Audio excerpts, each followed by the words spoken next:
Syndicate কোনো কিছু নাই আলহামদুলিল্লাহ। আমার যদি বুঝায় আমি দাম দিয়ে নিব, না বুঝলে নিব না। আমি বলবো না যে এর দাম এই কম হচ্ছে, এরকম না। সরকার যে চামড়া রেট নির্ধারণ করছে সে অনুপাতে আমরা কোনো রেট পাচ্ছি না ভাই। 500-600 টাকা করে ষাঁড় গরু চামড়া বলতেছে এবং 200-250 টাকা করে গাই গরু চামড়াগুলো বলতেছে।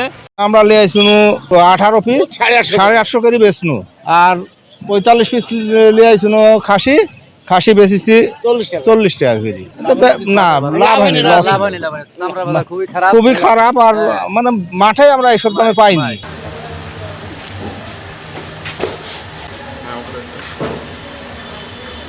তো আমরা কিনছি ধরেন 1900 1100 এরকম কিনছি, কিন্তু আমরা তো দাম পাচ্ছি না।